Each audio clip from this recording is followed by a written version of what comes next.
Assalamualaikum warahmatullahi wabarakatuh. Halo teman-teman semua, bertemu kembali dengan saya, Ahmad Hidayatullah, pada video pembelajaran materi biologi.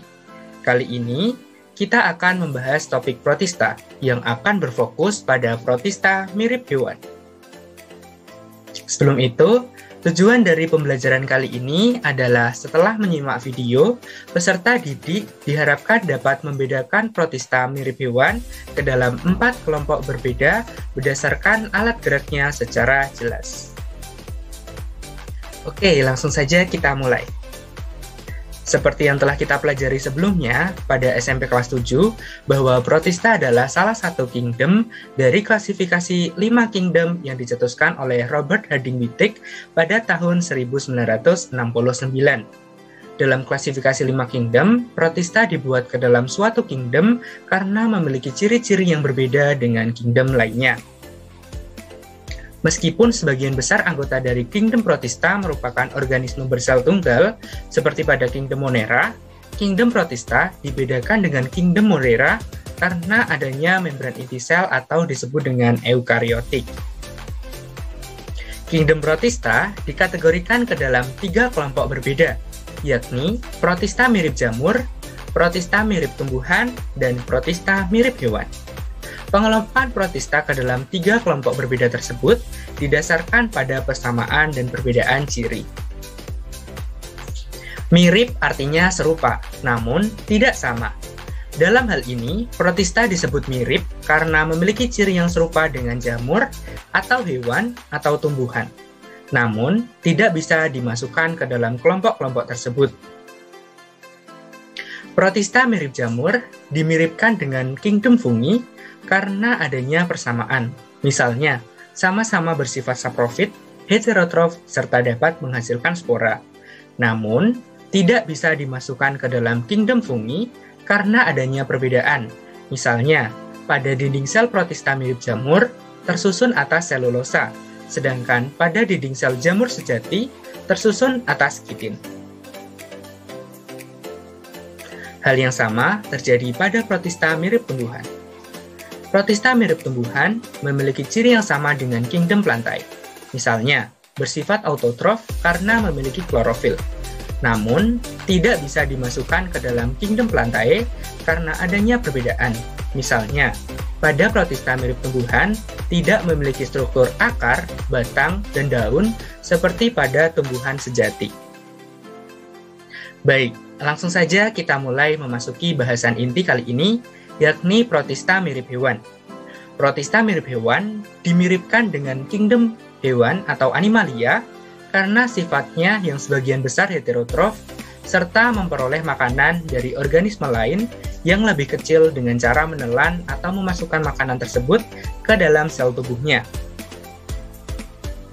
Protista mirip hewan atau biasa disebut dengan protozoa sebagian besar bersifat motil atau dapat bergerak karena memiliki alat gerak.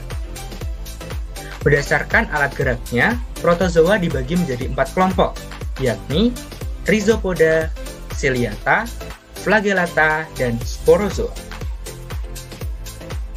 Nah, yang akan pertama kali kita bahas adalah Rhizopoda.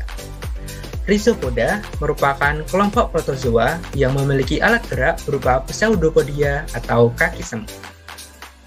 Kaki semu terbentuk karena adanya aliran sitoplasma yang merubah bentuk sel sehingga memungkinkan terjadinya pergerakan. Rhizopoda mendekati makanan dengan cara menjulurkan kaki semunya. Kaki semu akan mengelilingi mangsa hingga permukaan membran terbentuk rongga yang disebut dengan vakuola makanan, yang nantinya akan digunakan untuk mencerna makanan secara intraseluler. Nah, contoh dari Rhizopoda adalah Amoeba proteus dan Entamoeba gingivalis. Yang kedua adalah Ciliata. Ciliata merupakan kelompok protozoa yang memiliki alat gerak berupa silia atau rambut getar. Silia merupakan juluran filamen yang terdapat pada permukaan membran plasma sel. Silia bergerak ke bawah dan kemudian secara bertahap meluruskan, memberikan kesan gerakan seperti mendayung, yang menghasilkan aliran cairan konstan pada permukaan sel. Nah, hal tersebutlah yang dapat mengakibatkan siliata dapat bergerak. Contoh dari siliata adalah Paramecium saudatum dan Vorticella species. Kemudian, yang ketiga adalah flagellata. Flagellata merupakan kelompok protozoa yang memiliki alat gerak berupa flagel atau bulu cambuk. Nah, letak flagel ini bisa bermacam-macam. Bisa di bagian anterior atau ujung depan sel, bisa di bagian posterior atau di bagian belakang, atau bahkan di bagian kedua sisinya. Contoh dari flagellata adalah Trypanosoma brucei dan Euglena viridis. Kemudian yang terakhir atau yang keempat, yakni sporozoa. Berbeda dari ketiga kelompok tadi, sporozoa tidak memiliki alat gerak. Sebagian besar sporozoa hidup sebagai parasit di dalam tubuh organisme. Sporozoa adalah salah satu kelompok protozoa yang dapat membentuk spora di dalam salah satu tahapan siklus hidupnya. Pergerakan sporozoa dibantu dengan pergerakan aliran cairan yang ada di sekitarnya. Contoh dari sporozoa adalah Plasmodium vivax dan Plasmodium malariae. Nah, keempat kelompok tadi merupakan pembagian protozoa berdasarkan alat geraknya. Tidak terasa, tibalah kita pada bagian akhir video, yakni bagian kesimpulan. Dari pembelajaran kali ini, dapat disimpulkan bahwa yang pertama, Protista adalah salah satu kingdom dari klasifikasi 5 kingdom yang dicetuskan oleh Robert Harding-Wittig pada tahun 1969. Yang kedua, kingdom Protista dikategorikan ke dalam 3 kelompok berbeda, yakni Protista mirip jamur, Protista mirip tumbuhan, dan Protista mirip hewan. Yang ketiga, berdasarkan alat geraknya, Protista mirip hewan dapat dibagi menjadi 4 kelompok, yakni Rhizopoda, Ciliata, Flagellata, dan Sporozoa. Dan yang keempat, Rhizopoda memiliki alat gerak berupa pseudopodia atau kaki semu, Ciliata memiliki alat gerak berupa cilia atau rambut getar, Flagellata memiliki alat gerak berupa flagel, dan Sporozoa tidak memiliki alat gerak. Baik, mungkin cukup sekian video pembelajaran kali ini. Mohon maaf apabila terdapat salah kata.